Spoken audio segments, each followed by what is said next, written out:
The Minister for Small Business.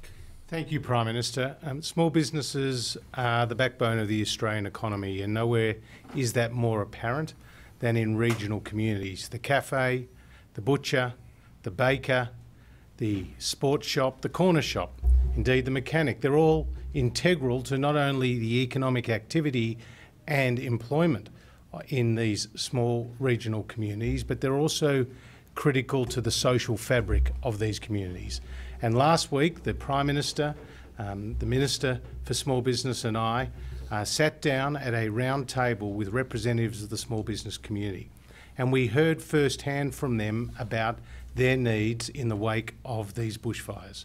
We heard from small businesses who couldn't afford to keep their staff on, who had mounting bills to creditors for stock that they never sold, that had mounting bills and interest payments for new equipment that they had bought, for customers that never arrived.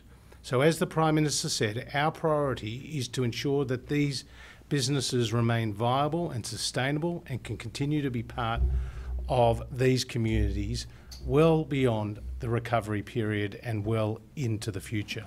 So today's package comprises a number of measures. There's a grant of up to $50,000 for those businesses that have been damaged by the bushfires. And this will enable these small businesses to get back on their feet. There are loans of up to $500,000, both for those businesses that have been directly impacted, but also those that have been indirectly impacted. And this money will help go to meeting their wages bill, leasing in new premises, helping to pay their creditors and helping to replenish the stock that may have been damaged in these fires.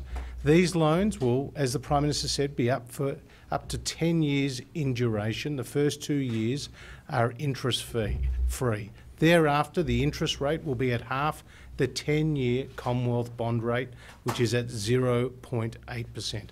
This is of substantial benefit to these businesses with their working capital, but also to rebuild their businesses after the damage that they may have sustained in these bushfires.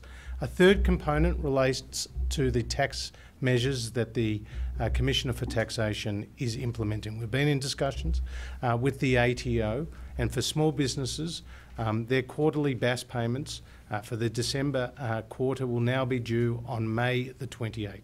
This is a number of months later than would have otherwise been the case, and this builds on earlier announcements by the ATO that will also assist households get through this difficult period.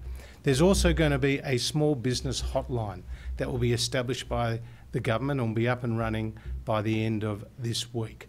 This hotline, in the first instance, will provide a portal, an opportunity for people to get direction as to the various government loans and grants that are on offer. And this was something that was raised in the round table last week. There will also be 10 trained financial counsellors who will be able to assist these small businesses with some of the economic decisions that they need to take to remain viable. This is a comprehensive package. It's part of, as the Prime Minister said, a range of initiatives that we have announced with more than $500 million already committed by the Commonwealth over and above what is already available to people for disaster recovery payments and allowances in categories A, B and C. This will make a real difference on the ground, because not only have homes been lost, but also small businesses have been lost, and we want them to continue to employ people, to continue to be viable well into the future.